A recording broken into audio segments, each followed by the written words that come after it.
Cik Mat molek bukan sekadar nama. Selamat datang ke Hampa Tera.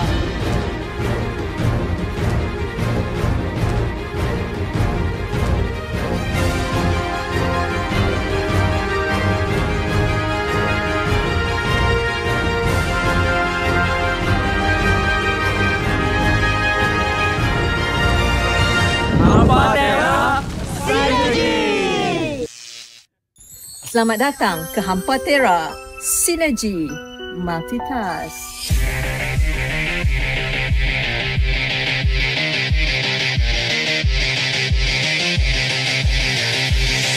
Nampak sini ada belon, rasa kena tiup sekejap ni. Kami ni menang tu belum tentu kalah tu pasti. Asal nak tiup belon? Tazah kita kena tiup belon. Lepas tu kita kena pakai batik ni. Sambil pakai tu kita kena tiup belon jangan jatuhkan. Boleh tak saya tak pakai kasut? Belon. Kita tiup belon hari ini.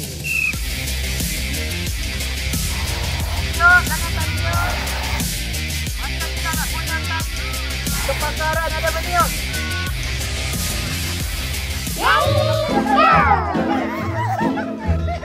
Ikan dia pakai dah awak tu pakai ikan dulu.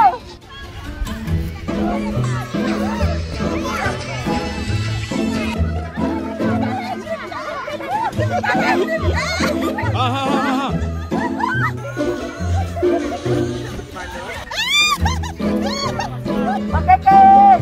Pakai kain.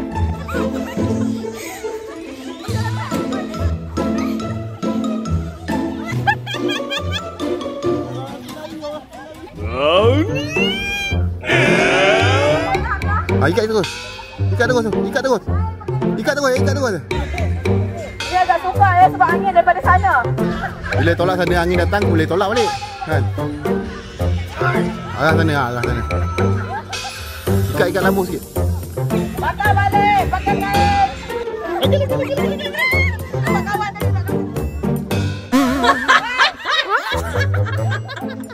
Ikat terus. Dah. Aduh. Ikat terus. Ikat terus. Masuk aja.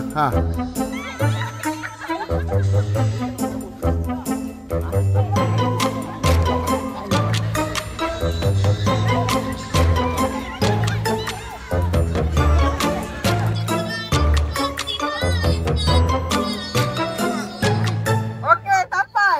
Kumpulan kami Mantap. Hari yang mantap. Duduk dalam ofis pegang komputer, duduk sini kena tiup belon, penat. Tapi enjoy, gua cakap lu. rasa seronok nak macam best lah, macam enjoy nak macam nak lagi. Kita perlukan oksigen tambahan kalau kat ramai ni. Okey. Penat tu penat. Tapi siapa yang tak main lagi rugi. Syok. Kepada pedasnya lada.